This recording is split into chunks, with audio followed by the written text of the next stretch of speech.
Hi, it's Rebecca Whitman, your host of the Balanced, Beautiful, and Abundant Show. I'm a top rated life coach, an international best-selling author, and a multi-passionate entrepreneur. I'm on a mission to help you go from burned out to balanced, beautiful, and abundant. The experts on this show will help you achieve work-life balance so that you can experience abundance in 7 pillars of life: spirituality, health, emotions, romance, mindset, social, and financial life. When you have all 7 pillars of life in alignment, you are balanced, beautiful, and abundant. Let's go.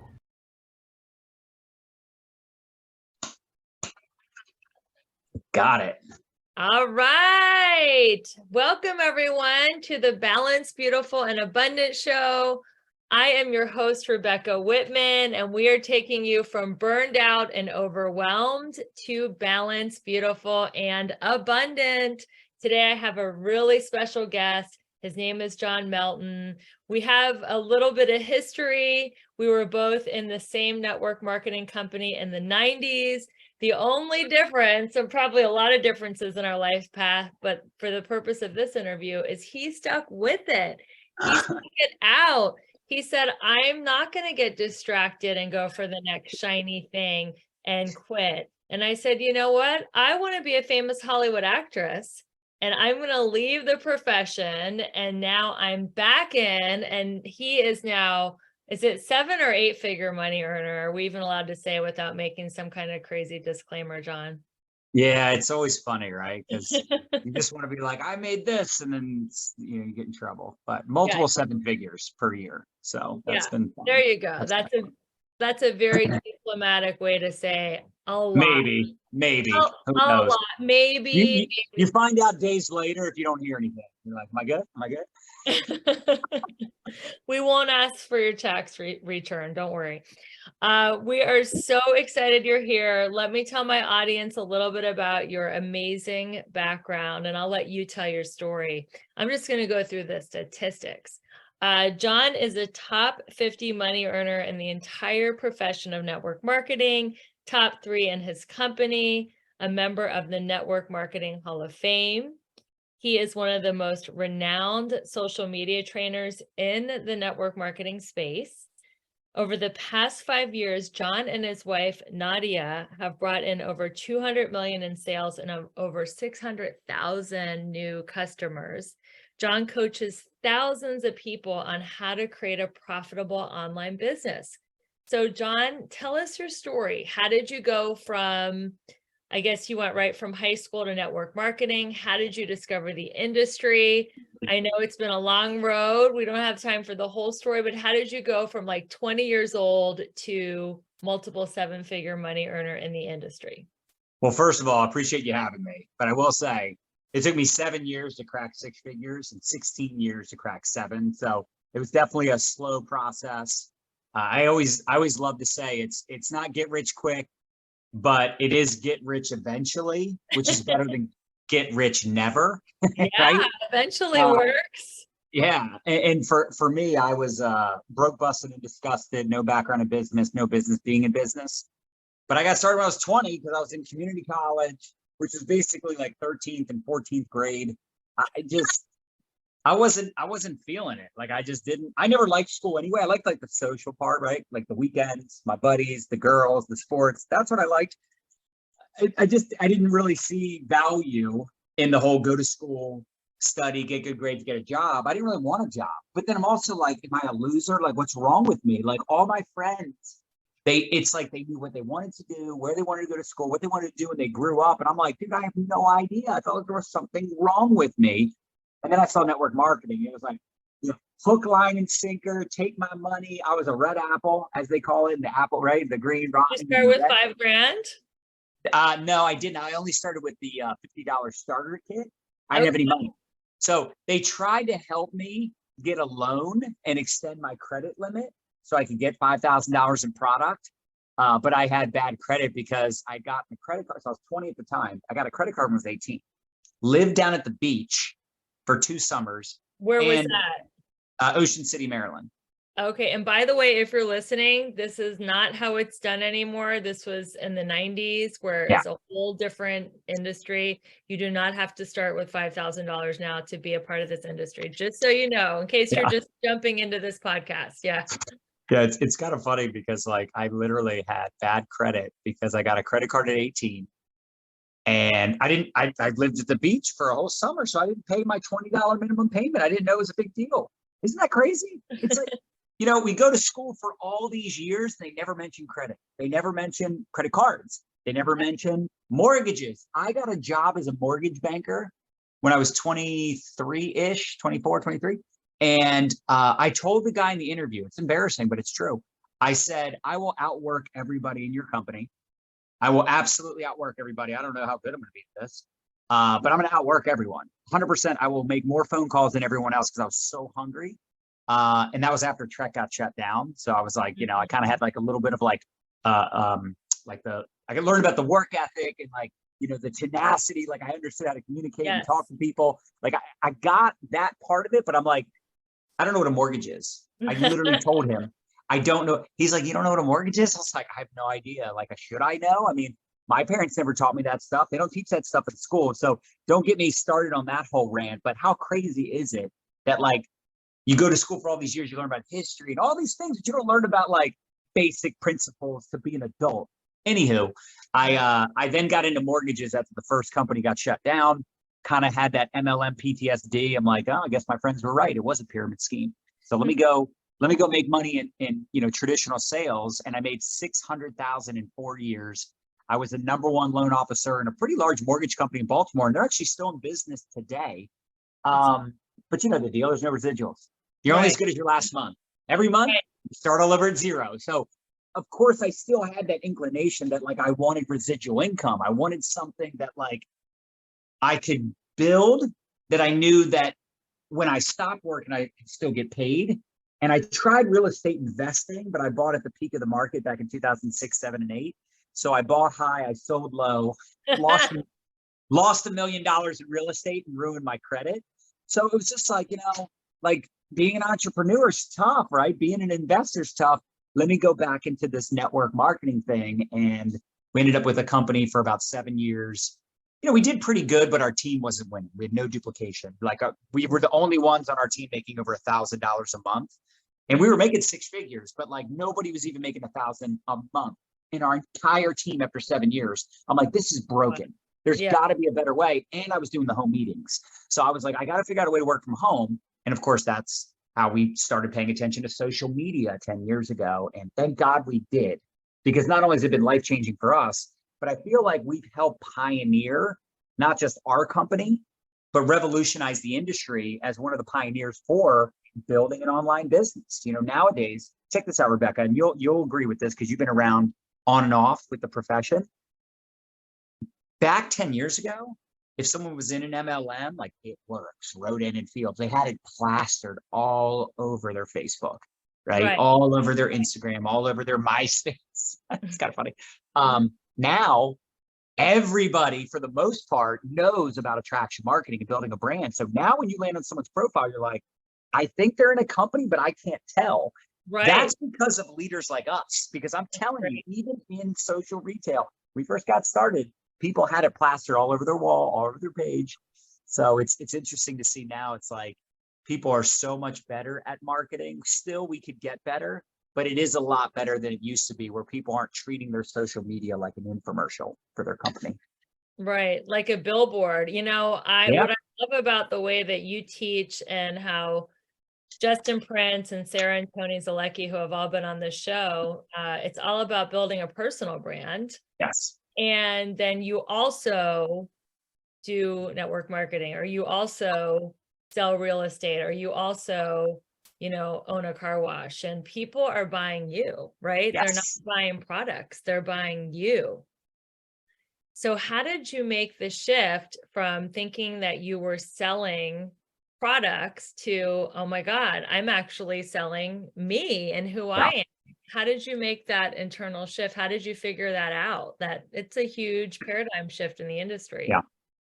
Well, I'm glad we got we did the old school stuff. So I'm glad I got that experience, that education on how to talk to people. And, you do this long enough and you realize, like, I'll give you an example.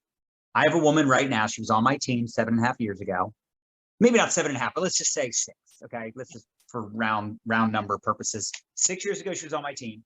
She did pretty good. She quit my team, came back under some other team 4 years ago, crushed it with that team because they were local and she was in Europe and so I reached out to her about 3 weeks ago. She had quit that team and she's coming back in on my team.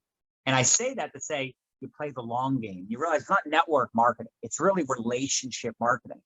Yeah. Now you could hear all the reasons why she was on my team, left, and she was on another team, left. But at the end of the day, she's really good. She loves the products. It's just a timing thing. It's a life thing, kind of like you. You got out, now you're back. So Right. you do this long enough and you realize, maybe I should just be like nice to everybody. Maybe I should just be cool and just be like friendly and actually like be a human first and a marketer second. And it's amazing how that's paid dividends. And you're not treating people like a commission or, you're not looking at them like they got dollar signs on their head, but you do know that, like, hey, I have a product that can help people. I have an opportunity that can help people. And it's just a matter of finding cool, open-minded, positive people. And the timing's right. And there's that alignment. They're going to look at you as their mentor. They're going to look at you as the person they want to partner with. They're going to look at you as a friend. They're going to look at you as someone that they can trust and they can confide in, and they're not just buying the product or buying the opportunity. They're buying the result that the opportunity or the product can give them. Mm-hmm. So I know you said you used to do parties, meetings, and three-way calls. Mhm. This show is about being balanced, beautiful, and abundant. How does this new building business online from your phone, how does this work with having a balanced life? I think something that all of us can relate to is the conversation of an and life. So I heard this from Ray Higdon. I'll give him the credit because it was such a simple way to explain what it is we do. Because the old school network marketer, PBRs every night. PBR is not a beer. A PBR is a private business reception. So I was doing home meetings Monday through Thursday, 6:30 and 8:30 p.m. And they were not in my backyard. I'm like, God must want me to drive because I'm never home. I'm always driving 2 hours up 83 into Pennsylvania, into Amish country, or into Philly, or I'm Western Pennsylvania, places I've never been to and I hope to never go back to. Nice people, but just a pain in the ass to have to leave your house at 4 o'clock, rush hour traffic, to get to a meeting, north of not just north of Baltimore, but literally over the Pennsylvania line. I, at that time, was living south of Baltimore.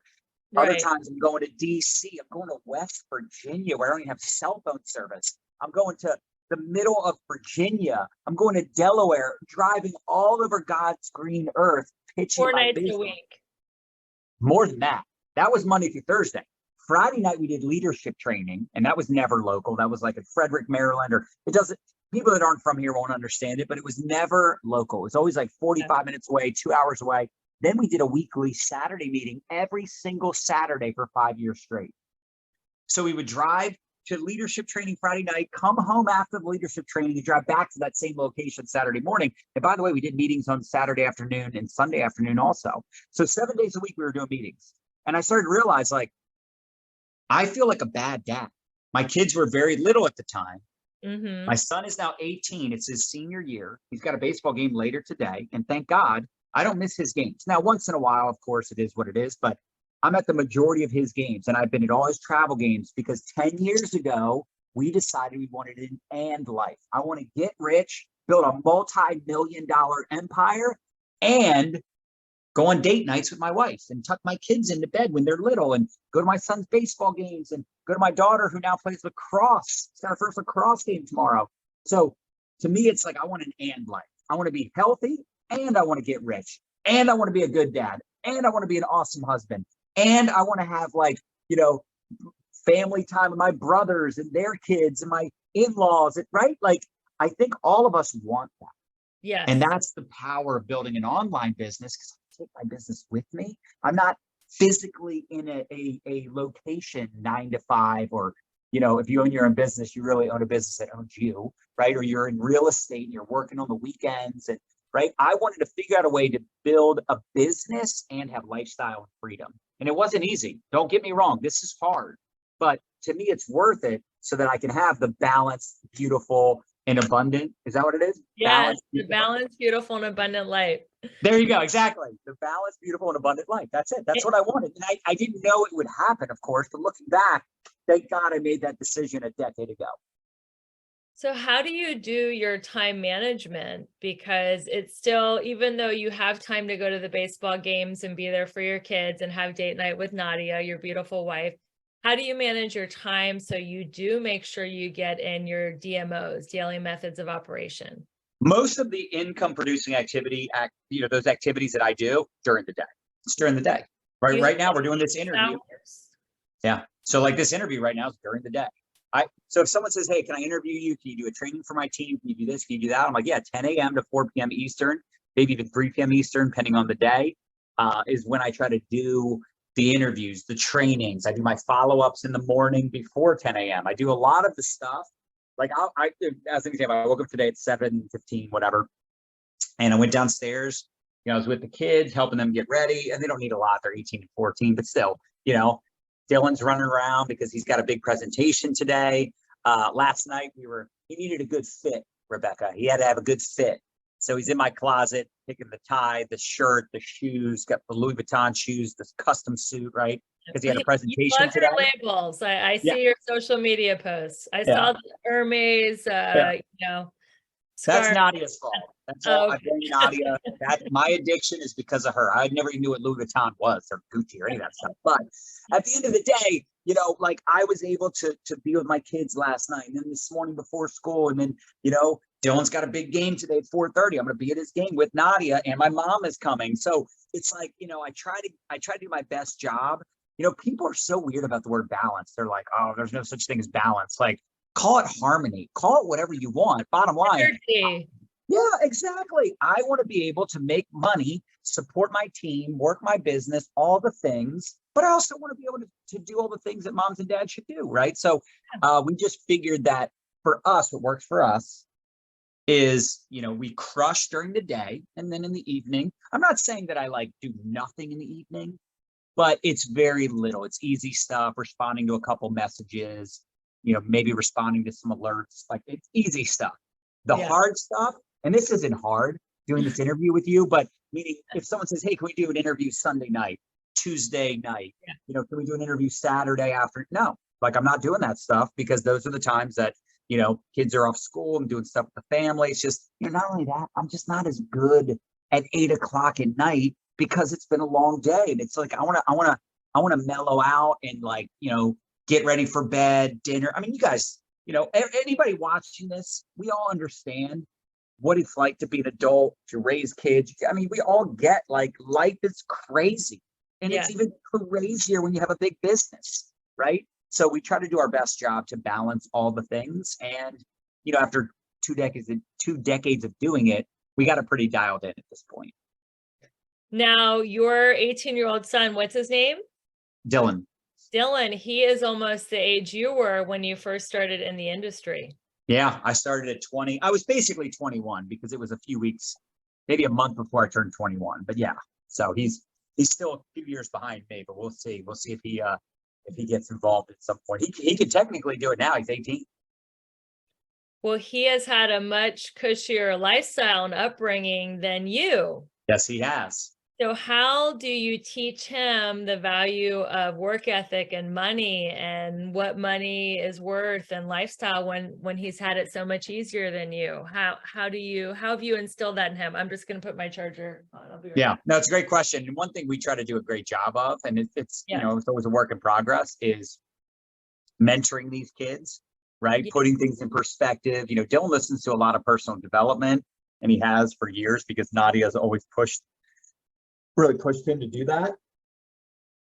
And Christina can be a little more difficult, but she's very good with, like, her Bible app and, like, you know, that stuff. So, you know, the bottom line is you got to mentor your kids, whether you have great upbringing or not, right? But I mean, the one thing I'll say about my mom and dad is that, they were always very loving. They cared. I mean, it's not like I had any abuse. So we didn't grow up with money, but like at the end of the day, and they had some money. A school teacher, construction worker. I'm not going to act like we didn't have any money, but we didn't have, we didn't do like a lot of vacationing. There wasn't a lot of extra money. They would fight. It wasn't multiple seven figures. Let's not get it wasn't even 6 figures. right. So it's education. It's what I was just talking about. It's like, my parents didn't teach me about money and mortgages and credit scores and all these things because no one ever taught them. That's what's like so crazy is that like people get into business, like in network marketing, and they learn things they never learn anywhere else. We teach people on our team, we teach about money and wealth building principles and mindset and being positive and, books to read and skills to develop and not just like how to get a customer. Like we're teaching them things that, like building a personal brand, which we kind of, touched on that, like that stuff that can help you literally control your financial future. Because here's the truth. The truth is there are children watching other children play video games. Meaning, there's kids, and I call them kids, but maybe some of them are actually like, 20 years old, whatever. But, like the ninja. How many's ever heard of the ninja, right? He's like this like video gamer that like he will play a video game, and while he's playing, 6,000 kids are watching him online play a game. He's monetizing something that he loves to do because of the internet. Yes. And the fact is, if a child can make slime videos and is making money doing that, there's no excuse for adults. The problem is so many of us are worried about what other people think of us. We're worried about what our friends and family are going to say. There's an internet troll out there, like Nadya did a reel and posted like the skincare products she uses. And some of them are from our company and a couple of them aren't from our company. Like, who cares? And this woman commented, and she's a hater. I knew exactly who it was when Nadya told me the name. I'm like, oh, that lady, she's just a hater. But she said, oh, you don't even use all your company's products. And it's like, so do you, like, my company doesn't sell sparkling water. So am I not supposed to drink sparkling water? Like, what a loser. Like, what a Karen. Exactly. Like, and the truth is, there's just some people out there that are unhappy. They're miserable people. So when they see you doing something with your life, they're not going to like it. They're not going to agree with it. Who cares? They don't pay your bills. Tell them, shush. Have you always been so strong about not caring what people think, or did you have to build that muscle? No, yeah, I cared a lot in the early days. And I still care what people think if it's someone I care about, right? Mm-hmm. Doesn't mean I have to listen to them though. Like there's leaders on my team. And if there's something they're upset about, I'm going to care about that. Like, what can I do to help? Right? Now, it doesn't always mean that necessarily they're right. Or, sometimes people are upset about things. You got to coach them through it. Like, oh my gosh, I had someone, one of my leaders the other day hit me up and she said, hey, one of my customers that's been ordering from me for years decided to join the business under somebody else on the team. And it's just, I find that really upsetting. And, and I was like, listen, I agree with you. That is upsetting. That's BS. And the person didn't even say anything. But it's also like, it sucks, but it's happened to me too. It's happened to all of us. You just move on and you just say, hey, best of luck. I hope you crush it. But in the back of your mind, you're like, man, that kind of stings. It's called normal, right? It's a part of being in business for yourself. You're dealing with people, right? Numbers are perfect. People aren't. On paper, it's like, this is genius. Build up a customer base, teach other people how to do the same thing. And one day I could be, a self-made millionaire. Like one day I could, have financial freedom. But it doesn't work out that perfectly, right? It's a really tough deal. And you have to work on yourself and be so strong in your faith, be so strong in your abundance mindset, because you're never going to run out of people. And even in a down economy with things being a little harder right now than they were maybe a year or two ago, that doesn't mean that people aren't still spending money. The money didn't leave the earth. It's still here. Right. They're just scared. People are just, they have more fear because they've been told by the media, you got to be careful. It's a recession. But they're still going to find the time and the money to do what they want to do. That's my best year in network marketing. The first time I earned 6 figures was 2008. And that was the last time we had, I mean, everyone remembers that if you're over the age of like, 30, right? Yeah. We remember when like the economy and not just the economy, but like all the banking and real estate companies going belly up. I mean, it was all the bailouts, like that was a crazy deal. That's And great. it was bad for about 2 years. It Yeah. wasn't until about 2010, maybe even 2011, that things started to really turn around. So, there's a possibility that 2023 and 2024 are going to be rough. But who's going to really benefit in 2025 and 26 when things get back on track? It's going to be the people that are working now, that are showing up and doing the do. So when things get back on track, you're so far ahead of all the people that are then jumping in. That happens in real estate. That happens with, I mean, some of the most successful people in the world, they're investing right now, right? Right. Some of the most successful businesses in the world were started during a down economy. So there's always opportunity, even during the most difficult times. And you have to look at adversity as opportunity. So when things are slower, things are harder, that's just a time for you to get better. I think we get to change our relationship to adversity and to pain. I mean, people are so scared of pain, but without pain, you can't get your body in good shape. Yeah. And without emotional or spiritual pain, you can't sculpt your soul and be the Yeah. person you're meant to be. And I think if people could change their relationship with pain, they could achieve so much more in life. What do you think about that? I People agree are 100%. scared.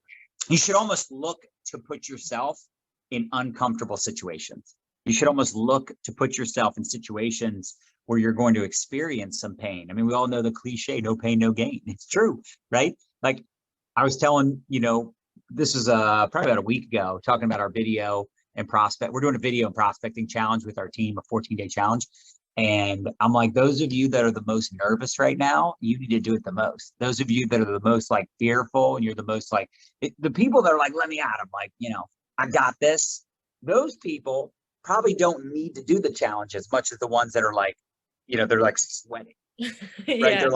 They're like shaking when they go live. They're like, oh my God, because they need to get used to being uncomfortable. And it's kind of like flying on an airplane. Like for years, in the early years, every time I get on a plane, I couldn't even relax. I was so freaking stressed because I just have like the worst thoughts. Like every time there's turbulence. Now, listen, I still don't love turbulence. It's still ingrained in me where I'm like, oh gosh, I It's can't like scary. chill, especially when it's real bad. When they get on the speakerphone or whatever, they're like, hey, we're going to shut down all the services for right now because the turbulence is so bad. And you're like, man, because like if it's that bad that like even the well, I don't know what they're called anymore. I don't want to be Flight politically incorrect. attendants. Flight attendants, you know what I was thinking, right? Stewardess. Yes, yes. So if the flight attendants are buckled in, you're like, oh man, like they can't even get up. It's so bad. But at the same time, you do it enough and you're like, it's going to be fine. Right. Same thing with speaking. It's the same thing with prospecting. It's the same thing when it's in a down economy. Right. So if you think about experience, how important it is to have experience. Experience isn't just like good experience. It's also bad experience. Experience is experience. So, I'm glad I've been through the bad economies and I've had companies shut down and I got sued for $2.5 million. Nadya always says, wrongfully sued, baby. Wrongfully sued for $2.5 million. I'm glad that happened. I'm glad I've lost money in real estate because, first of all, I didn't die. It wasn't the end of the world. But again, I learned from those mistakes and I failed my way to the top. Unfortunately, some of those bad investments and bad decisions and things that happen, that's like your stupid tax. You're like, oh, not going to do that again. Yeah. Well, you failed with passion. You and Nadya really build your business with a lot of passion. And I admire that so much. And I really believe that everything that we want is outside of our comfort zone. Yep. And if we want to fail, stay in our comfort zone. So at your level of business expertise, what gets you out of your comfort zone? Are you still doing things that scare you, or Yeah. do you still have a chicken list of people that you're scared to invite to Yeah. take a look at what you're doing? I definitely don't have a chicken list anymore, but I do think, the only true failure is the quitter or the one that never tries. Yeah. Like we've all heard about, the people that they have like this amazing singing voice, or they have this like talent, and they're just so afraid. They have like the stage fright, and they just never. In fact, how many of us know the story about The Greatest Show, The Greatest Showman? I think it's named the movie. And the one woman that has like the incredible voice, that's not really her singing that song. That's actually someone else that's singing that song. So she's lip singing. And the real singer was actually on one of those shows with Simon Cowell. I can't remember which one. America's Got Talent, or maybe it was the other one. And she finally sings the song on stage in front of millions and millions of people. And it's the first time she'd ever done it because she was so afraid. She had such bad stage fright, right? And like, what a shame that that person almost never did it, basically, right? And I think it really is the saddest thing when someone has the potential. They could do amazing things with their life, and they never take the chance. They never pursue their potential. So, for us, obviously being in business, obviously it's all about sales and it's about marketing, and, money and all these things. But really what it boils down to is, like you said, finding ways to stretch yourself. So as an example, we invested in a $25,000 mastermind in December for this year.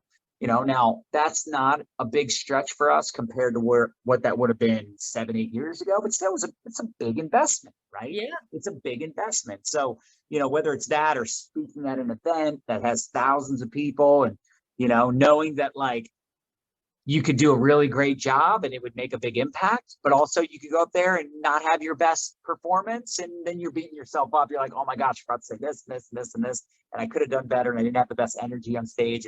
The crowd kind of affected me. So there's absolutely, even at our level, there's new levels, new devils. There's still times where I'm like, oh my gosh, this is so stressful, right? Because the truth is you make more money and you have more responsibility, and you have a bigger team, a bigger business, and you have bigger speaking opportunities, and you're connected with bigger people. I mean, it's sometimes intimidating, right? It can be intimidating, but that's a good thing.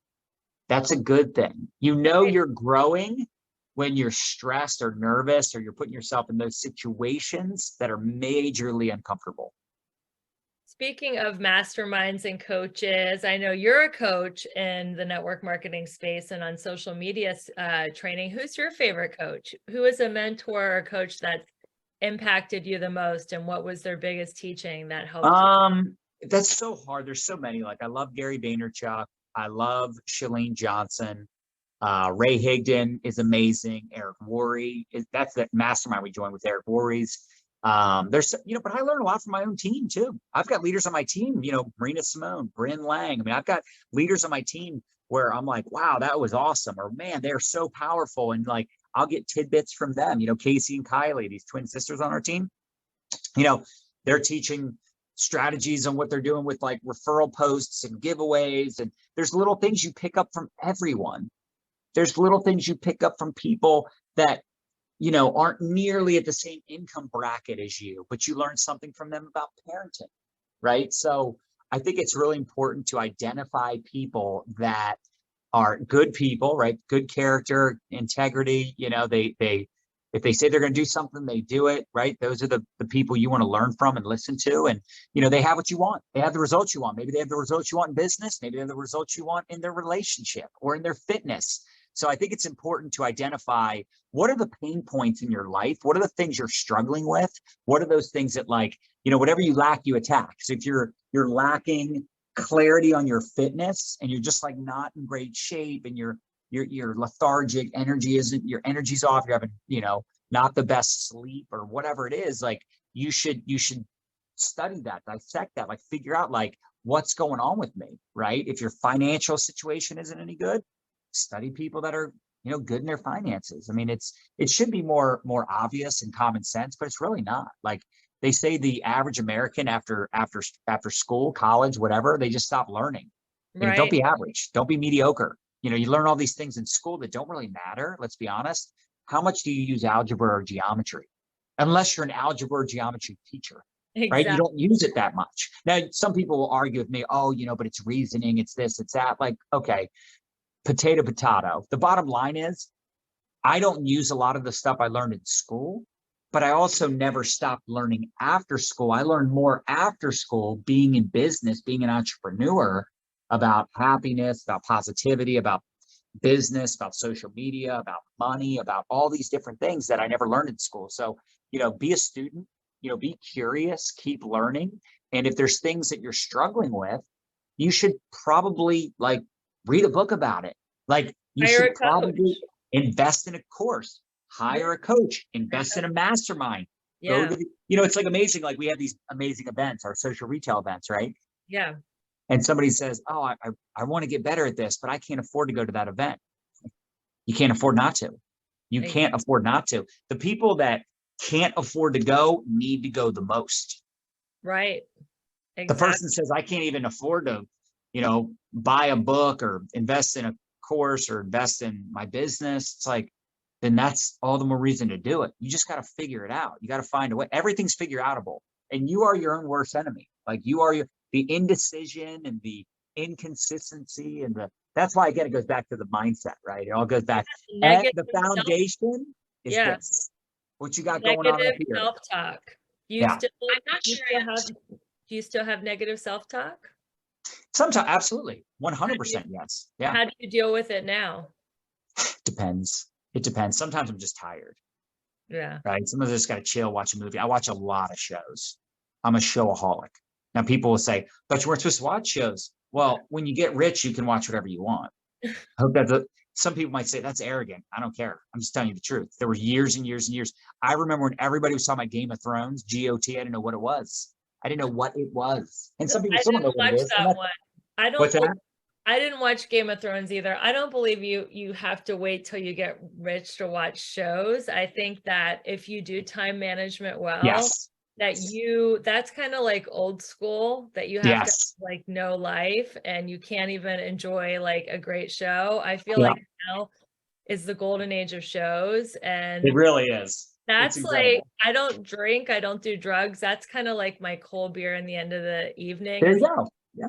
Is watching a great show. You can just chill and just be sucked into like Yellowstone or Billions, or I've been watching Succession. Oh, I'm obsessed. I'm obsessed. Dude, my favorite is Greg and Tom. My favorite's Kendall. I mean, that show, those characters are so good. Did you watch the last one? We're only on season 3. We're really late to the party, but we're at season 3. It is season 3, isn't it? Or is this season 4? Season 4 just dropped.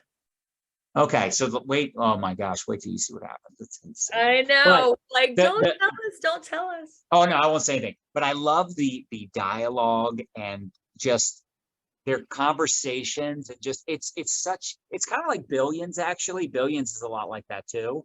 Where I don't know if you watch that show. Do you ever watch that? I haven't seen that one. Phenomenal. But again, they speak a language that like I'm like, wow. Like there's a whole other level of intellect that like I will never be that person, like just quoting from like all the, because it's like this big time district attorney versus this like billionaire, and it's just, I mean, it's such a great show. But anyway, the point is, for me, if I'm trying to recharge my battery, or I'm in a bad mood, almost every time it's just you're a little tired, or maybe you're hangry, right? There's something going on, or you're focused. Sometimes, honestly, and this happens to me, sometimes you're just talking to the wrong people and they suck the energy right out of your eyeballs, right? Yeah. You have a couple of negative conversations in a row. You got to pay attention. Like, how do you feel after you spend time with some negative people that are moaning and groaning and complaining? Like, you start to realize, like, damn, dude, like that affected me. Maybe I should stop talking to these specific people. Like, I love them, but I'm going to love them from a distance. So awareness is a big deal. And you got to be aware of like, what is it that gives you energy and what is it that saps your energy? Pay attention to that. Could be people. It could be things you do. So for me, I get this thinking just like anybody else. I get times where I'm just like, in a mood.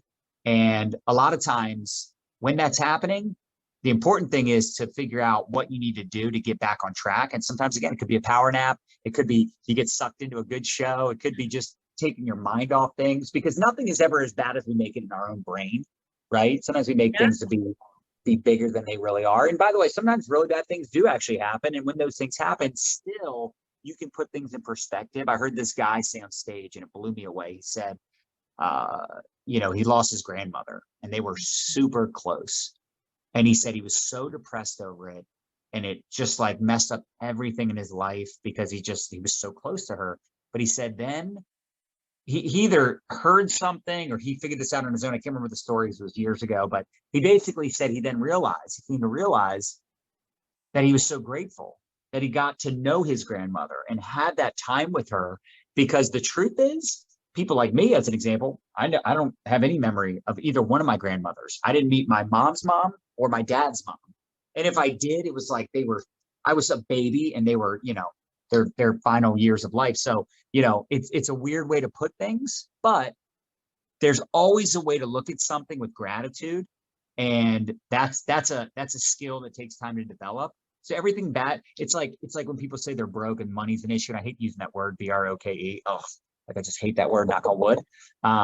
But people that say that and they complain about that, and it's like, well, how much do you make per year? And they're like, oh, 50,000 a year, nothing compared to you. And it's like, in the world, if you make more than 35,000 a year, you're in the top 1%.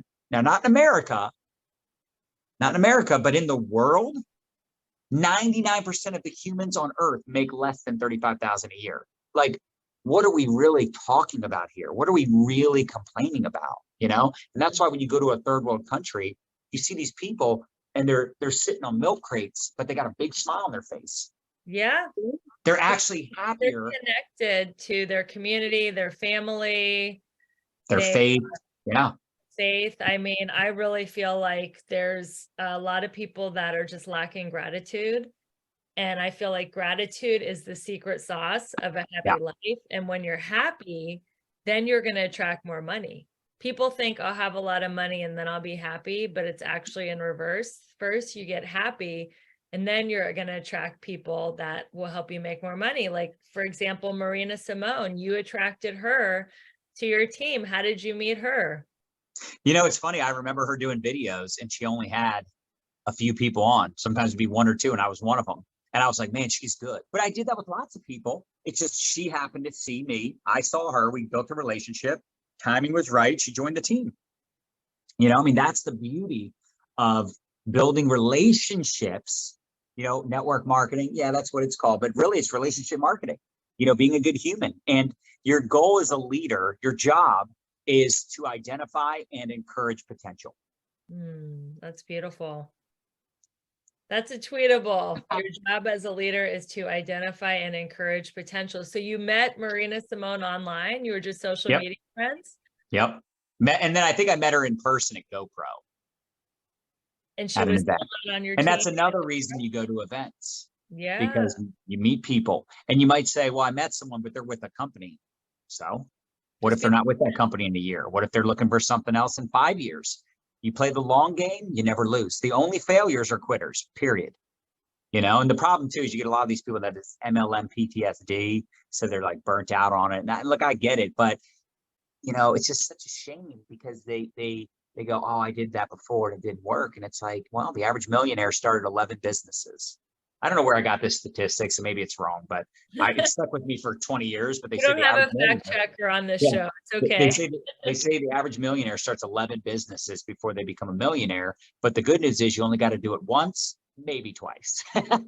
So, it's one of those things where you just keep going. Like, okay, great. Like you got sued or your company went out of business. Like my first company went out of business. My second company got shut down. I had another company that I left.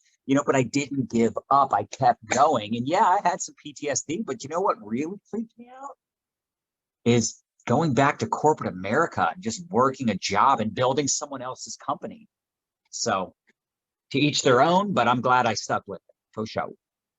I mean, everything's hard, construction's hard, laying bricks, digging ditches. It's like, you just get to choose your heart in life. And what I love about network marketing is if you stick it out and you're resilient AF, like you and Nadya, you will eventually find the people that want to build with you, sometimes quickly, sometimes slowly, but you just stick it out no matter what. Now, I would like you to give advice to an introvert. You're an extrovert, you're great at connecting and relationship building.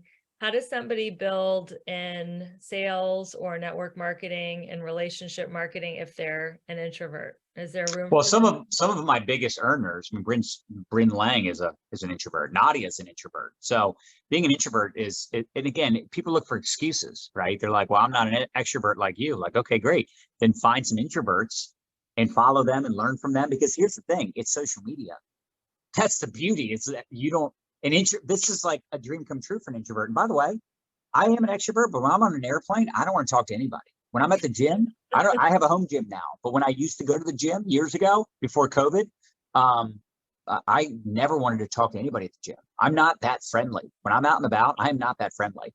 Like, oh, hey, how's it going? Like, I don't want to talk to the waiter. I don't want to small talk. I don't, unless it's somebody that like right place, my right link time, tree. the right topic. And finally, Sure. if you want But to like up as an level your example, we were flying back finances from this Paris. year, We then you spoke at that will event. not want to Or no, I think miss my it was when we were going from Paris Manifest to Italy Money because we wanted March after Paris, free we spoke, they Zoom were like, oh, where class. should we go? Let's It's go a on couple March days more. We went to 26th Italy. at And on 1 that p.m. flight, Pacific, Rebecca, I kid you 4 not, there was this p.m. guy that sat next to Eastern. me. It is going to rock I your world. We're going literally to show like, and I don't even you think about it anymore. 5 Because to me, it's like, I'm just things not that you talking can about it. China, do that's on the to thing. start And then like, I making literally a turned to put something because the middle six-figure seat was side open. I put hustle. something there. He takes his Let's do headphones off. He's like, this. where are you Go from? to And I'm the like, link in my bio. Get in on what's all this that? good And stuff. literally, I If you had a have any small talk questions with him about for like any of 15 this, the minutes. best way to And it was reach me so is hard through for me. sending Now, me you a might say, well, DM John, on you're network Instagram marketing. and You make should sure get you're his number. following me Like, there. you just need to be And so open. until I we don't need meet to do that again, my shit. Like, friends, I don't want I to will do it. see I you don't on need to do another it. I wasn't in the episode mood to of the do it. I didn't Balanced, do it. Beautiful, I'm and not going to tell you I Abundant don't want to do it at Show. this point because I don't And need we're to. taking you Right? from Thank burned God for out social media. to If you're an balanced, introvert, use the beautiful, and internet. abundant. Like, you Thank can you for your literally get away support, with and we'll talking to see you nobody soon. in person. Now, if you say, well, I hate people and I'm not even going to talk to them online, well, like, you got a whole other issue. But for That's an introvert, this is a dream come true. amazing. I love it. So how do you and Nadya balance your romantic relationship with your business relationship? How do you keep the spark alive? Not, because they say familiarity breeds contempt. And if Yeah. you're with someone 24/7, it's not as sparkly. So how do you Well, keep I this? mean, it does help that she's so hot and I just can't She keep is my hot. hands off her. I can't She's keep my very hands. pretty. She's Yeah. hot. So it's hard for me to be like, oh, boring. No, I'm always interested. And she's always hard to get to, man. It's always got to be Really like, hard to get. still today. Yeah. I still got to like, come on, like it'll be persuasive. Yeah. Absolutely. 100%. She's never just going to do what I want her to do. It's always got to be a Getting little. her on the show. I need to find out. I need to find out how she's being so hard to get after how many years of marriage? 20. Oh, not 20. I'm sorry. I've known her for 21 years because I met her in my first like several months in network marketing, but 18 years of marriage. So yeah. So right away when you saw her, you're like, that's my wife. Did you ask her? No, right away, or what no, happened? I didn't. I was so young at the time. I didn't think like that. I didn't think about like marriage. Listen, I was a little bit of a, what's the word that's like going to be okay to you, player. Like to me, I was 20, 21, 22. I like all girls. I liked all women back then. But, eventually, it wasn't, it's interesting because it's kind of like network marketing, right? I talk about being friends first, right? Being a friend first, marketer second. That was us. We became friends first. Like there was a couple times we, had some fun, but we were friends. And then that relationship, kind of grew from there. And she's my best friend. Like we get along so well. Obviously we're together a lot and we get along really well, but like, we still fight. And someone said to me the other day, like, do you guys never fight? I'm like, are you kidding me? We're two A personalities. Of course we fight. It's brutal sometimes, but because of personal development, we get over it real quick. Like it's very, very rare that we're mad at each other for an extended period of time. But there's definitely times where like, I'm in the middle of something and she needs something, she's yelling and I'm like, chill, I'm trying to do something. Like there's definitely like, you know what I mean? Like, why didn't you do the dishes? Like I cook, you do the dishes. And I'm like, the kids got to do the dishes. I mean, it's just like any other family. We're just like any other family getting fights. And, it's intense because our kids are also strong personalities, especially my daughter. Oh my gosh. And she's as tall as me now. She's taller than Nadya. It's the weirdest thing. She had shot up. She's 14. She's almost as tall as me. And, very strong personality. So yeah, it's always interesting. I say parenting is the hardest job there is. There is no harder job because you're like, hey, that's all on me how they turn out. It's a lot of pressure that you're putting on yourself. Yeah, it's all on me. It's like at the end of the Good day, point. you want Good you want point. to yeah, you want to take care of your family, and you want to make sure you're not spoiling them. But then you Right. also, that's part of your motivation, right? To give them a better life. My kids at this point, they're like, why do we have to go on another trip? Why can't you guys go and we stay home? It's like unbelievable. They're like, why do we have to go to Destin again? I'm like, because it's our second home. It's our beach house. They're like, and then we stay in the little house. And they're like, why can't we stay in the big house? And it's like, because it's rented. They're like, why do they have to rent it right when we come down? I mean, it's hilarious. Like these conversations, it's fascinating, Well, this interview has been amazing. What advice would you tell the 21-year-old John Melton, who was just sitting in his first network marketing and the opportunity briefing, as we used to call it back then? What advice would you give him about how to be successful, either in network marketing, in life, marriage? It's funny. I get that question often when I do these interviews. I got that question yesterday in an interview. I think the personal development conversation is just the one that seems the most important. Like, do more of it. Get better at the basics and do more personal development. Really work on this, because that's made all the difference over the years. And I'm glad also I quit drinking 15 years ago. Maybe I could say quit drinking sooner, because I was not good at it. I mean, half the time I was a good time. It was that other half you had to worry about. Right. That's when I got in I probably got in 500 fights in my life. I haven't been in a fight in a very long time since I quit drinking. But even like when Nadya was pregnant with Christina, she had to pick me up from jail because I was at a concert and I was drinking Red Bull and vodka, slapping random people. When I say people, dudes, not women, obviously, right? Like I was like punching and slapping random guys, big dudes too. Like what? Completely blacked out. She had to come get me from the jail. I mean, yeah. So I was really bad at drinking. Like all my friends, every one of them is like, if you were to say who is the worst drunk you knew, they'd be like, Melton, definitely Melton, 100%. Like I was just crazy. And I didn't pass out. I'd always be like the last one to go to sleep. Like just, and then one of my best friends who actually got me into network marketing, he said something I'll never forget. Now it was kind of a joke, but not really. He said, you're pretty much like a drunk person when you're sober. So you don't need to drink. Because I'm like so energetic and fiery, so yeah. Quit drinking sooner would be a good suggestion. Just don't drink at all. But, by 21, I'd already been drinking for 6 years. Oh, I should probably say that quietly. My son just got home. I don't think they're going to be listening. This isn't quite their demo. They're not going to catch it on iTunes. Oh, no, I'm not talking about him. He just walked in the door. He just walked in. Like, Yeah. Yeah, it's funny. I have been sober for 19 years, almost 20. Oh, congratulations. Thank you. And I've been to events and people would be like, oh man, you were like shit-faced last night. And I'm like, actually I wasn't. I just act that way sober. But I'm glad you thought so.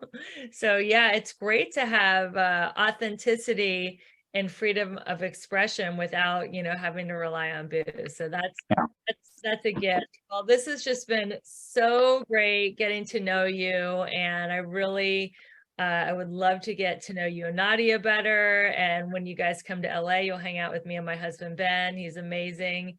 And you guys rock. So I know people who are listening to this on. By the way, how's LA these days? That's a great question.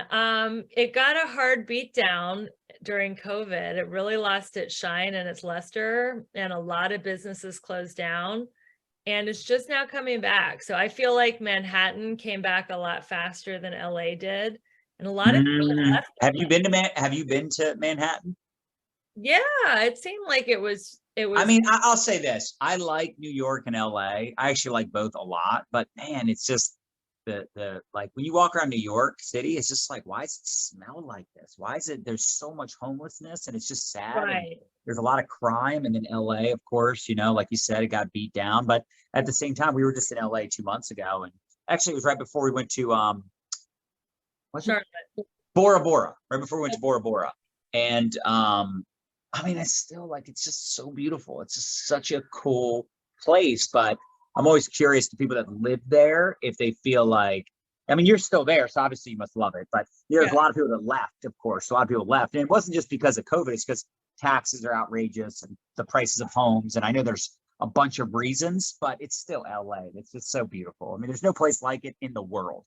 It's really special. I've lived here for 22 years. A lot of people left LA and they moved to South Florida and Austin, Texas, Yep. Coeur d'Alene, Idaho, and Nashville, Tennessee. Yeah. And now they destroyed the real estate markets there. So it's like now I would never move to any of those cities because the people from LA have gotten there and driven up the real estate market so much. So No, it's true. I remember when we were looking at properties in Nashville. And my dogs aren't too loud, are they?